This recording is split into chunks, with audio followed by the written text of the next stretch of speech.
Welcome to a new edition of the Neon Jazz Interview Series with veteran Kansas City jazz musician and educator Bryan Hicks. He was introduced to music in high school, where he played cello, bass, and sang.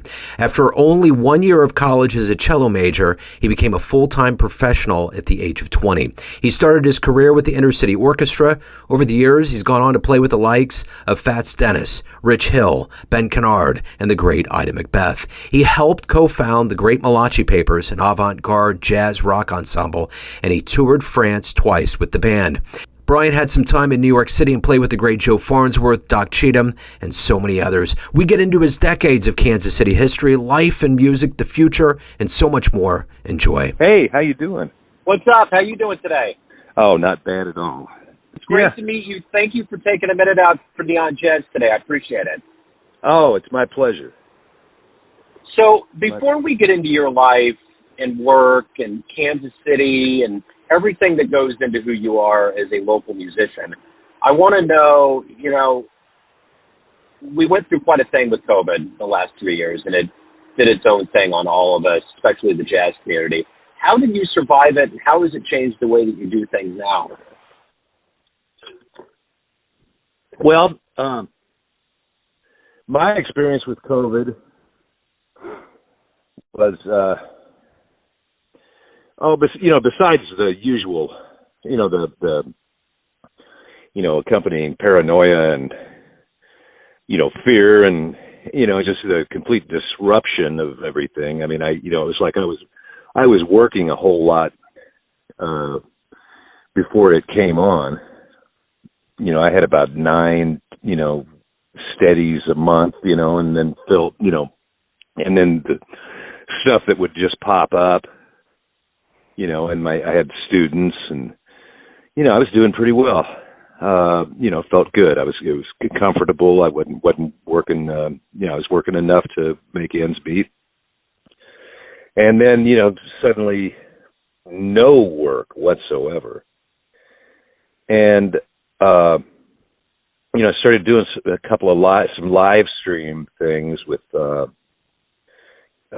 few people, discovered that.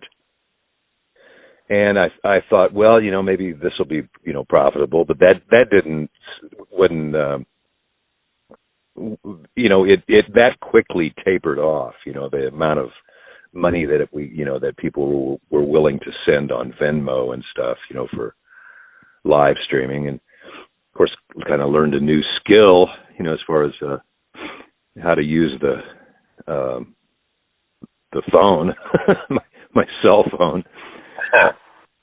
But within about 3 weeks of everything shutting down, now this was just me, personally, I suddenly started having health issues. I got to a place, all of a sudden I couldn't breathe. I was running out of breath real quick, and it wasn't like COVID symptoms. It was something else. And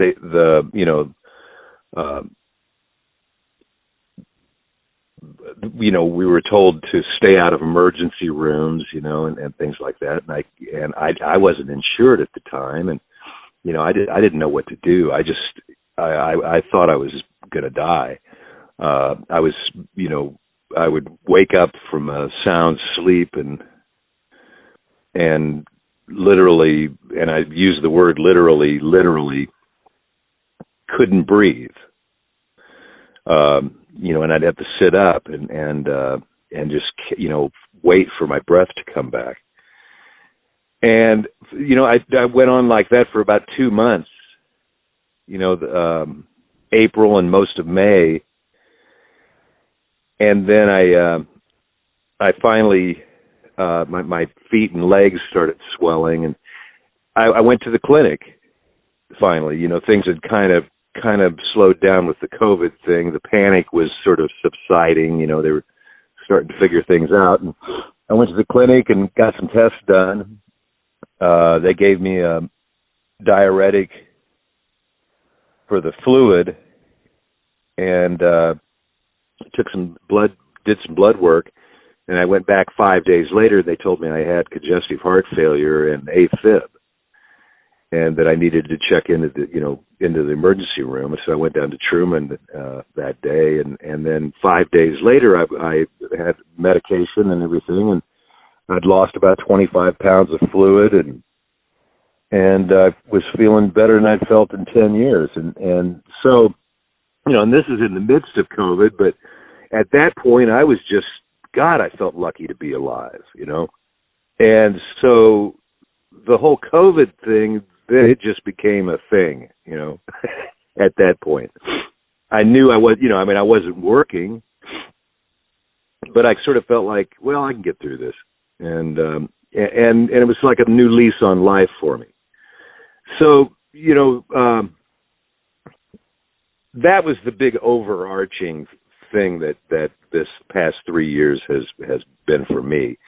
COVID hasn't affected me as much as my heart condition, and it's what the long and short of it is, it's made me real grateful. It's made me real, just feel real lucky to be alive. Wow, that's a magnanimous COVID story for sure. I'm curious how this jazz journey began for you, this music journey of yours. Tell me where you were born and raised, and what was the alpha of this music life for you? Well, I'm the youngest of 5 kids. Was born in Denver. My dad was working at a container factory, and then we moved to a small town a little farm outside of Bourbon, Missouri. And then when it was time for me to go to start school, we had moved to Kansas City, Kansas. And so that's where I grew up, was Kansas City, Kansas, western Wyandotte County. And just had a normal grade school years. When I got into junior high, and I had started playing guitar, and I liked, certain music kind of started appealing to me. I did like blues. I came to like kind of acoustic blues and stuff, and all a lot of the rock and roll that was happening at the time. But I was more into the quiet stuff. I played acoustic guitar, and my dad and I used to, after I learned how to play enough chords to play some songs, we would sit in my bedroom and go through this country and western song book that I had, and sing harmonies and stuff, and then my sister met this guy who became my brother-in-law, later on. But he was from New York, and he had real eclectic music tastes, and he introduced me to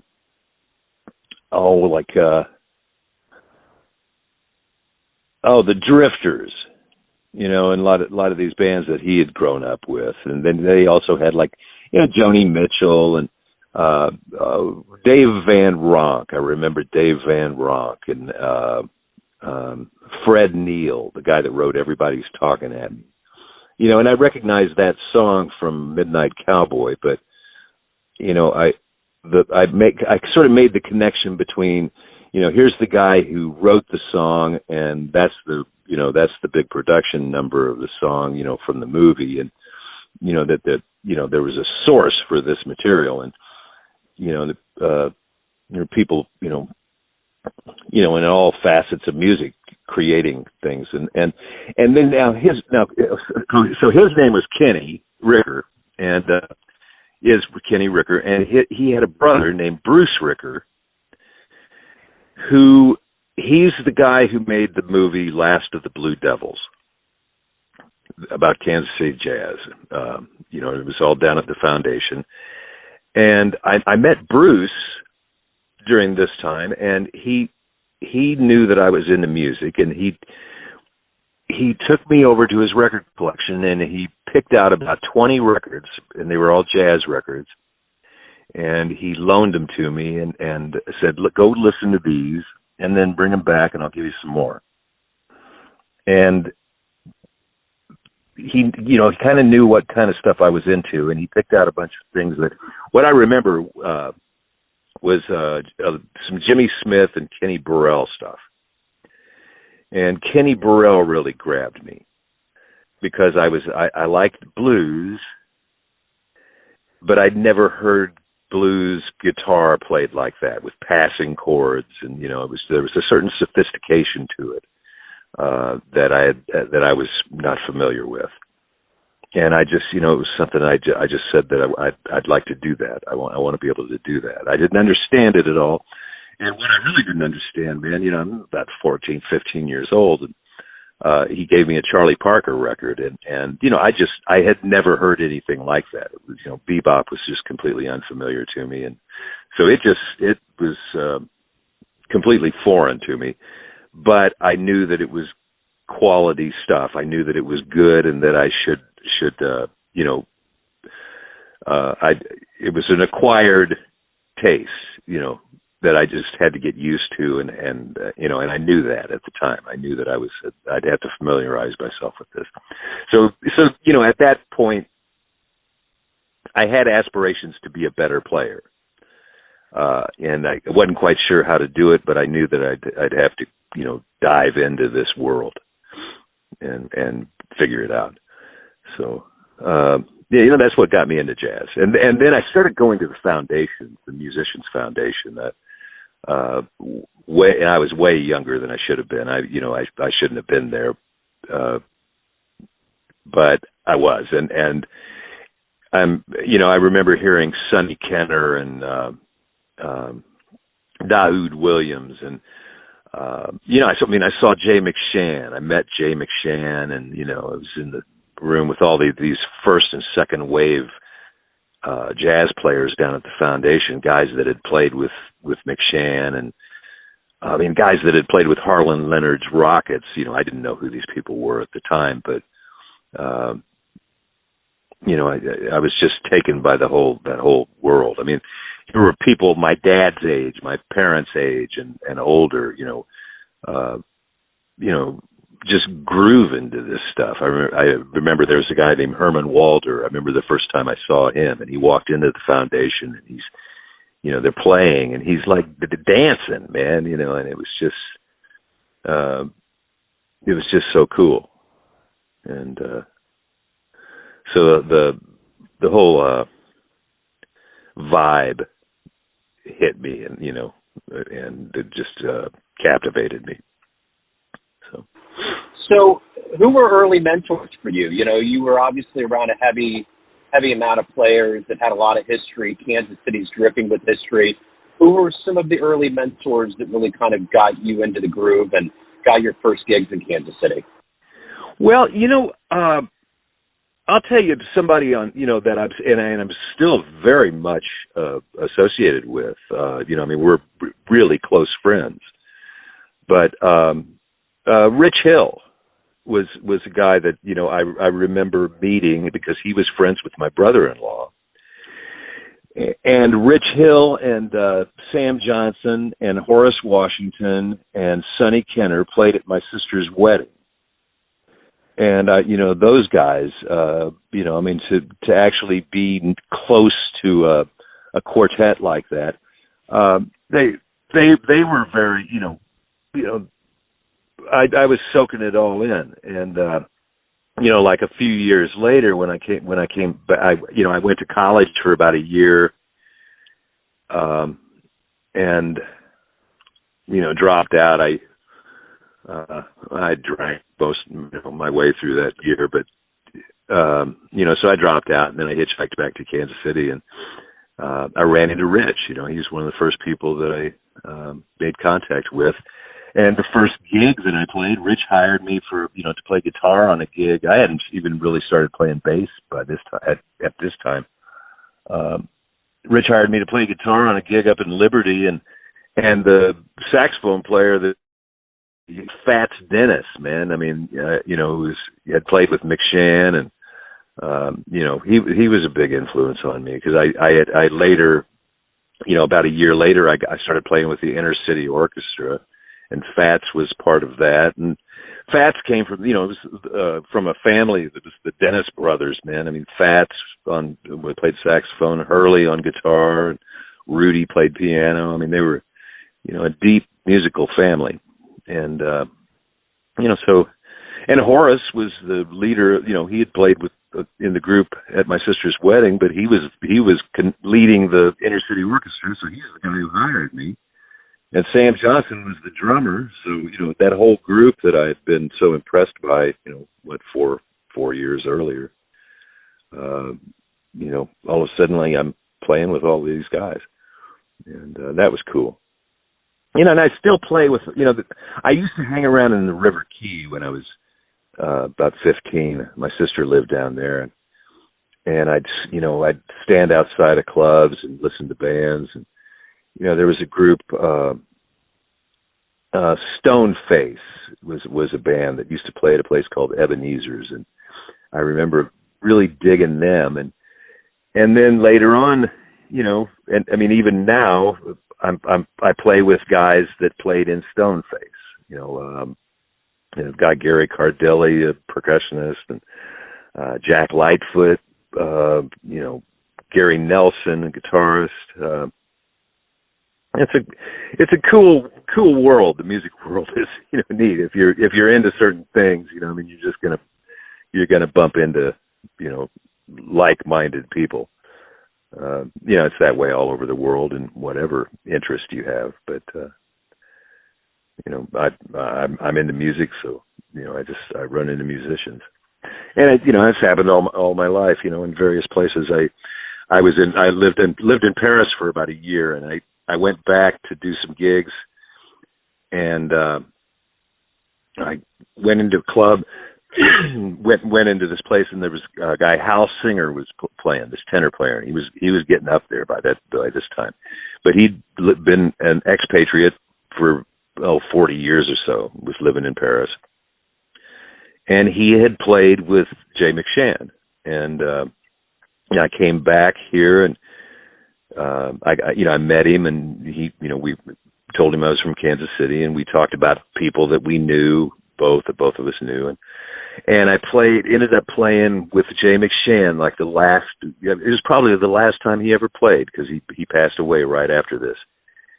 And he was walking out to his car. Janie, his daughter, was walking him out, and I stopped him. I said, Jay, I ran into a friend of yours in Paris. And Jay was kind of, he was getting up there, and he was tired. And I said, Hal Singer told me to tell you hi. And man, Jay's eyes lit up, and he goes, Hal Singer. He goes, strong player. That was all he said. It was so cool. That's awesome. Yeah, it was wonderful. And since I've searched on YouTube for, recordings of various things. I'm always looking on YouTube, and I've found, there are some recordings of Jay and Hal Singer and Cleanhead Vincent, who I also played with. There's an honor, and I did a gig with Cleanhead. Playing at some festival in France, Milt Hinton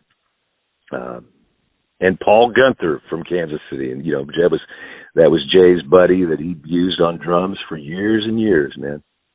So Jay his roots were really firmly here in KC. He lived here his whole life. So you spent time with Ida McBeth. You got around quite a bit. Kind of lay out a little bit of a timeline, and who were some seminal acts along with Jay that really helped you develop and become the player that you are today?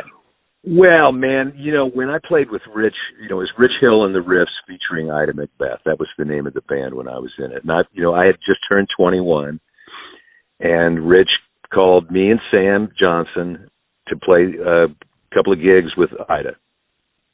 And it just clicked, this was about 1980. And all of a sudden we had a gig at this Russian restaurant on Broadway where, it's where the Music Exchange ended up being, the last place the record store was. But it was a place called Zhivago's. It was upstairs. And man, we just, just took off. We had, really good sound. That gig ended. We played there was a gay bar on about 36th and Broadway that we played at for about 9 weeks or something, a couple of months. And then just, some little things here and there. And, it was just, it was like I had never played in a group that, that good. That was just, we sounded real good. And Ida was just, oh my God, she was just otherworldly, kind of phenomenal. No pretense, no, she was just, everything was just from the heart. She had to do it. It was, she was just so gut level, man. It was just such a visceral thing for her. And it just touched people. And I after I played with her for a while, I mean, one can take that shit for granted, man. And then every once in a while, I'd realize that, oh my God, I'm playing with somebody who's just, a freak of nature, man.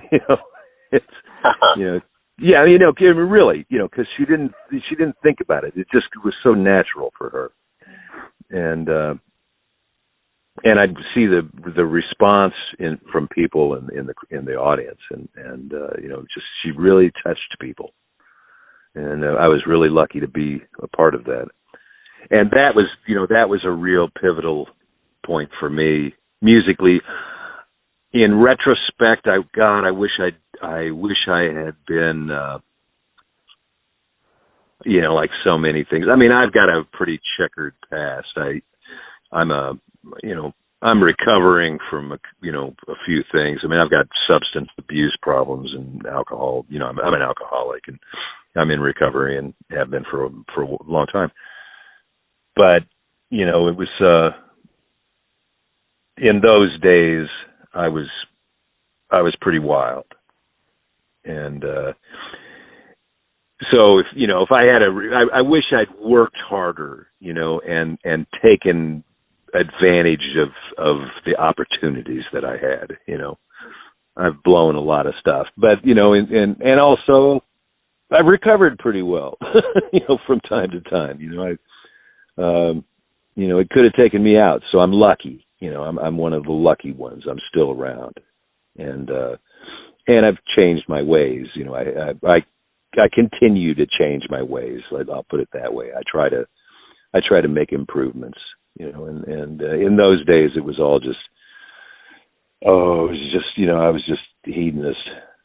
It was all, I was chasing skirts and trying to feel good. That was about all I was doing. But, the one thing about your career being in Kansas City all these years is that, you're a part of a very rich jazz tradition for one of the cradles, one of the cities that's really brought this art form to life. What has that meant for you to be a part of Kansas City and to watch it grow throughout all these decades? Oh man, it means a lot to me. More and more all the time. And I look back on those days, at the foundation, I mean, of knowing, like here's one, like I mentioned, Fats Dennis, these guys are part of history. Herman Walder, Booker Washington, Earl Robinson, Arthur Jackson, Ernie Williams, man, and I got real close to Ernie. He was living in the building next to the foundation, and he was the last of the Blue Devils, and he was a really important figure in the Kansas City jazz scene. And I caught Ernie at the end of his life, towards the end of his life, and sort of had a unique relationship with him because, I was just so young and dumb and naive and everything, and I'd be down there a lot by myself, and Ernie and I just, I didn't have a phone too. Here's a funny story. And my parents, the only way they knew they could contact me was was by calling the payphone at the foundation. And being, 19, 20 years old or whatever I was at that time, I wasn't, I was very remiss about staying in contact with my folks.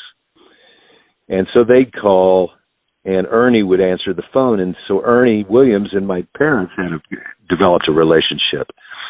And then Ernie would just hound me, man. He'd follow me around. He'd catch me and he'd say, call your folks, man. He'd grab me by the arm and he'd give me whatever a payphone cost and stand there until I called my parents.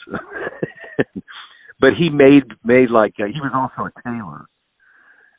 And he made a, cover for my amplifier and a little dolly roller thing for it. And he did little favors for me like that. He was a sweet old guy, man. And he was, he was amazing.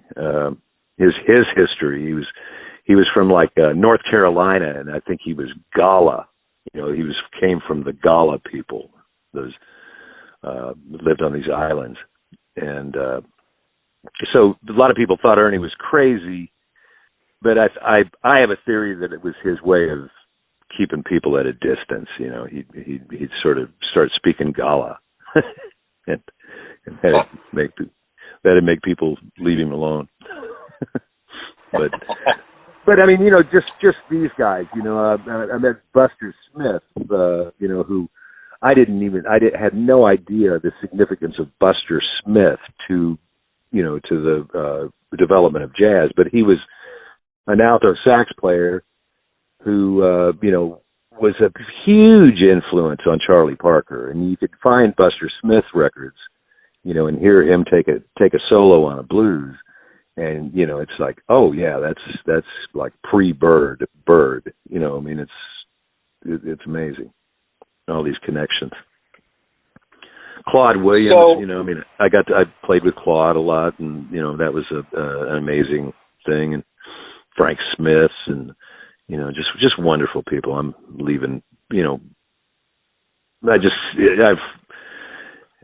I've been lucky, man. It's really been good.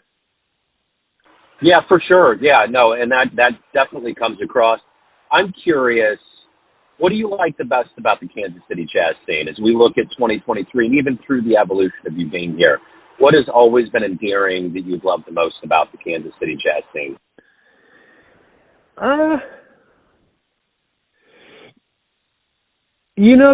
There's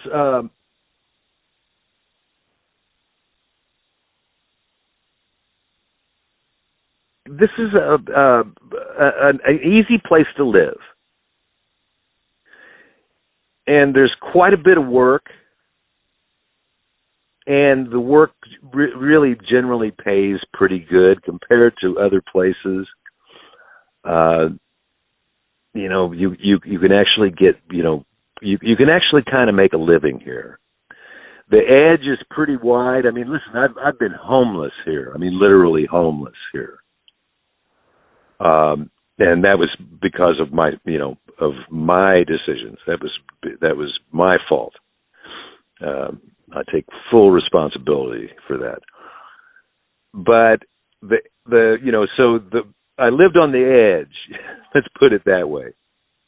And I was able to walk around fairly comfortably, as opposed to being like on the edge in, let's say, New York City or Paris or something like that. It's a pretty forgiving city, which means a lot. That means a lot to me, because I've got a lot I've asked to be forgiven for. And so far so good. I mean, the fact that I'm working and have good relationships with people and have lots of friends and it's just I love this place. I have no more illusions of great fame and fortune. I'm sort of on the I'm closer to the end than I am the beginning, and the fact that I can work and enjoy myself and, you know, love life, that means a lot. That means more to me than fame and fortune ever did. You know, than the hopes of fame and fortune ever did.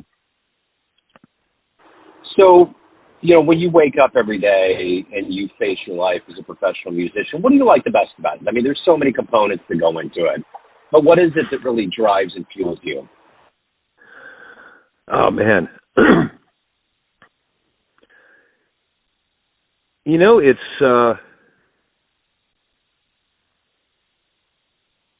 this is going to sound weird, but, you know, on a good day, it's like it's a connection to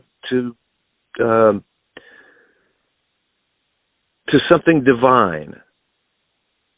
You know, it's like it's a way to you know, look in the face of God. You know, I feel like music and art and these things are manifestations of a higher power. You know, and the pursuit of that, you know, this ever elusive sort of thing. It's like, I'm not looking for perfection, but it's all perfection. This, you know, the whole universe it's just the way it's supposed to be. And if I go through the process of playing every day, and, you know, occasionally, man, you know, if I'm in a sort of a state of prayer, you know, and you know, everything's lined up right, I can actually feel like I'm a channel for something much greater than myself. Boy, there's a lofty bunch of shit there, but you know, I mean, that's how I feel about it. You know, I'm always, you know, there's this search for meaning to life. You know, it's you know, I mean, that's what it's all about to me. I never really wanted to work at a bunch of shit that I don't enjoy. You know, I don't want to just for the sake of money. You know, just doing anything for money. I always felt like you know, I mean, you've got to do what you've got to do. I mean, everyone has to do that, you know, and work itself is a sacrament. And that's something that's taken me a long time to realize, that one has to work. One has to work. But I kind of had that Maslow's triangle, you know, the pyramid. I always had it inverted, you know, it was like fulfillment came first. But you know, I've changed my tune a lot too. I mean, you know, your basic, you know, needs. I mean, you know, there are priorities. You know, you got to feed yourself, you got to clothe yourself, and your people, you know, your tribe, and that's you know, that's the most important thing. But I've managed to be able to do that, doing what I love. And you know, somebody said, if you love what you do, you know, it ceases to be work. It's just what you do, you know. And that's how I look at music. Yeah, I agree. Absolutely. So, you know, but it right could be now, it could be anything. It could be plumbing or, you know, auto mechanics too. You know, I mean, if you know, one can learn to love what they do.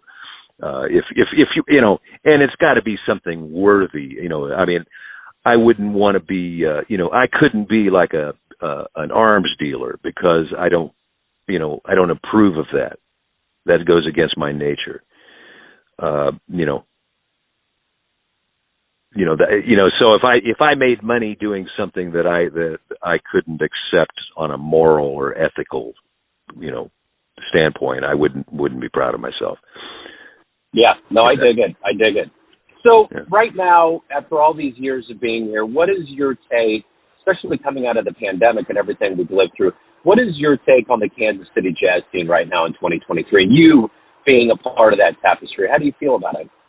Oh, it's healthy, you know, real healthy. I mean, there are, you know, just scads of really, really good young players running around, and you know, they're the scene now. I mean, I'm working at a, I love my job. I'm working at a cabaret place downtown, the Quality Hill Playhouse, and I just love it.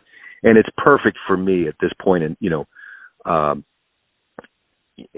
love the music. I love musical theater and stuff like that. But also because of my age and, I'm kind of, I'm an old guy. I'm not the best player in the world. I'm not on the scene. I'm and these young guys are the ones that are doing, getting the club work. They're working the nightclubs and that's the way it's supposed to be, man.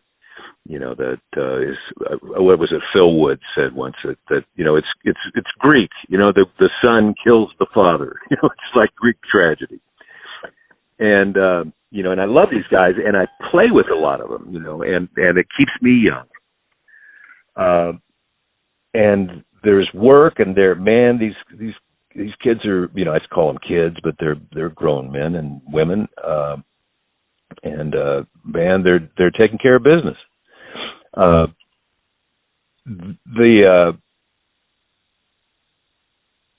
The scene has changed, and that's how it's supposed to be. I mean, music is changing and always evolving, and jazz and music is supposed to be a living, breathing thing. And I've become more nostalgic in my old age, and I'm fine with that. I like thinking about the good old days, and I like, doesn't diminish my appreciation of the present, and or my hope for the future.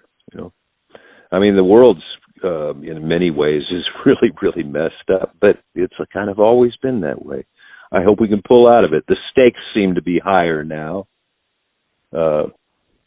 Just because we're all, there's just so many of us, there's this kind of a saturation point that happens, but I hope we can pull out of it. I hope humanity can collectively get together and, make things better. Yeah, but me as well. I mean, it's just, it's sometimes it's scary, but that's the most primal emotion we have. That's the what was that movie with William Hurt, Altered States, where he goes deep into this primal thing, and at one point he said that's the first thing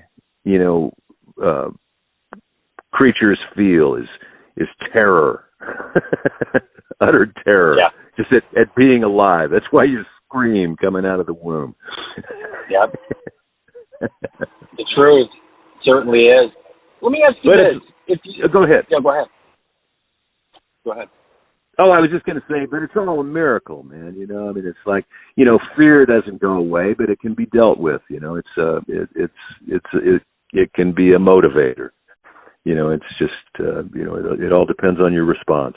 And one can train oneself to respond better to anything. So, for sure. So let me ask you this: if you could get into a time machine and go back in time and see one jazz show, where are you going? Who are you going to see? Oh wow, man. Oh, that'd be real hard to choose. I'm kind of the whole bebop thing. I couldn't pinpoint one date though. I look at the swing era and the bebop era as being, there was a sort of a transitional thing between those two, but I guess that period when Lester Young and was sort of passing the torch to Bird and those guys, that seems like a fascinating time when they were right around this would have been right around the war, right around World War II era, the 30s and 40s, and because of my father's experiences as he was an infantry, combat veteran of World War II. I'm sort of, no, it's a bit of a, kind of a preoccupation. I read about that period of time, and it's a fascinating, scary period of time that, that I heard about all my life because of my dad.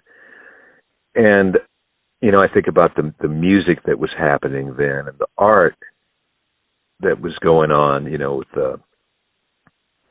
Picasso and that famous painting of, Spain, of, the town that was devastated. And so I maybe the 30s and the 40s, although I say that from a distance because I know that was a very difficult time. And it was challenging for the world. It was, but you just had to get through it.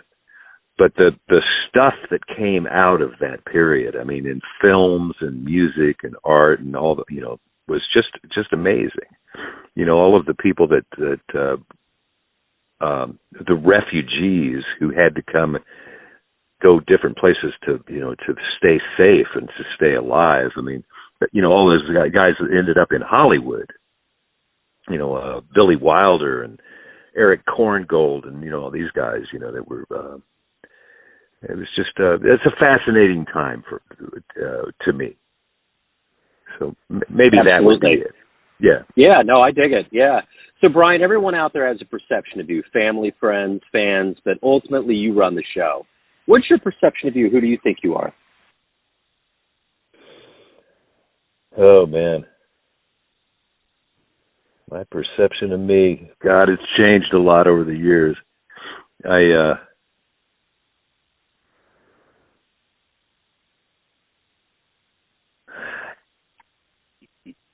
Having a daughter, I got, I thought I was going to be just an old bachelor, for a long time. And then about, 18 years ago, I ended up with a stepdaughter. She hadn't quite turned 3 yet, and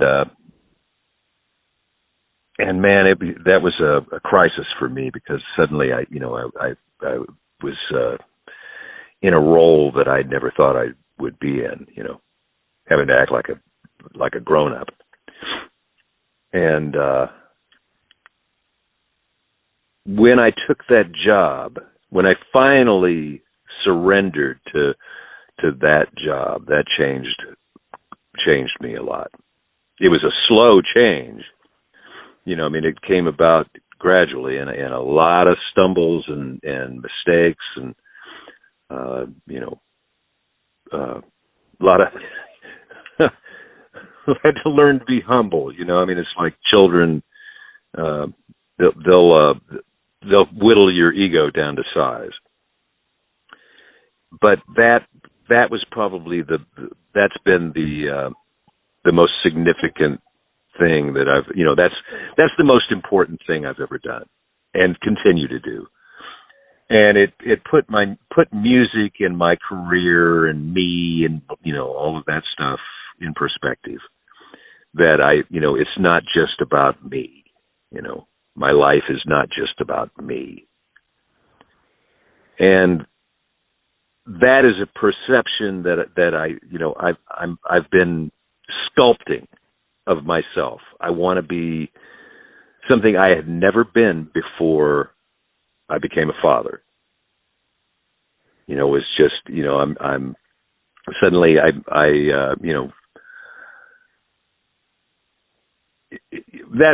basically, I'm a very selfish, self-serving guy by nature.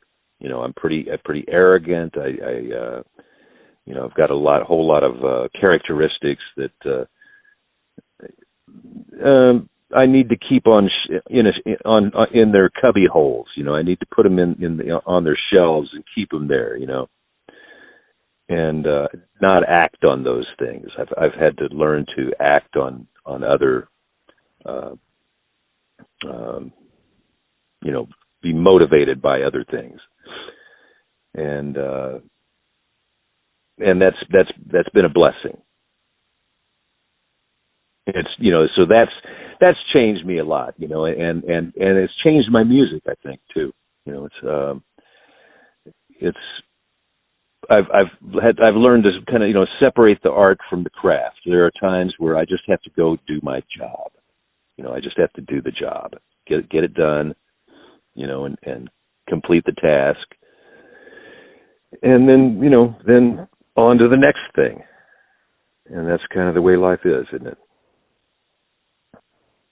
It certainly is. Yeah. So speaking of getting the job done, talk to me a little bit about where you're doing your gigs live these days, anything about recordings, anything pertaining to your world. Where can people go, or what should they know? Sure. I'll just go down the list. I'm playing at I'll get to that because that's coming up. But tomorrow I'm playing at Chaz at the Raphael with Rod Fleeman, and I do a duet at there. We've been doing it, playing a couple of times a month there for quite some time. And we're playing there tomorrow. And then Friday I'm playing with the singer Lauren Bradshaw at the Market. The Market in Meadowbrook. Hold on just a second. And I'm almost finished. All right, thanks. The Market in Meadowbrook, owned by the same guy that has the French Market.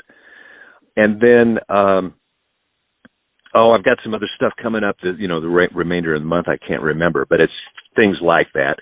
But then in September, I'm playing, the first week of September, I'm at the Quality Hill Playhouse, and we're doing a benefit for the Quality Hill Playhouse.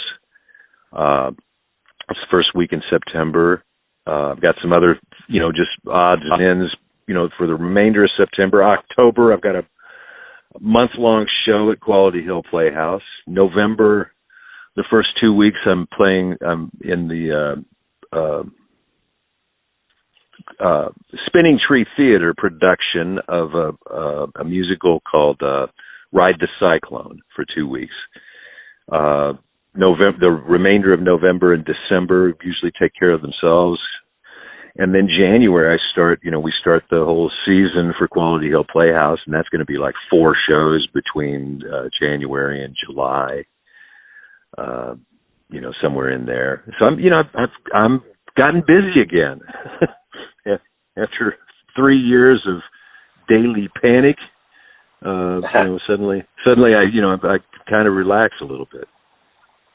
So that's a good thing. I know from my perspective, watching and covering this scene, it's really good to just see everybody out there and that everybody's appreciating it and getting into it. So with that being said, thank you so much for taking time out. I'm glad we got a chance to hook up. I love your story. You're such a staple. You've been a staple for such a long time in this town. I'm so glad that we had the chance to talk and get the story out there. Man, it's been a good time. I've had a real good time. This has been a wonderful interview, man. I'm flattered that you called me. Sometimes I feel kind of old and in the way, it's like nobody really cares. but I don't need that much attention. But it's nice to get noticed like this a little bit. Absolutely. And man, I really appreciate it. Thanks for listening and tuning in to another Neon Jazz interview, where we give you a bit of insight into the finest players in New York, Kansas City, and spots all over the world, giving fans all that jazz. Thanks to Bryan for his time, energy, and stories. If you want to hear more Neon Jazz interviews, you can find us on Spotify and Apple Podcasts. Subscribe to us at YouTube, and for everything Neon Jazz, go to theneonjazz.blogspot.com. Until next time, enjoy the jazz, my friends.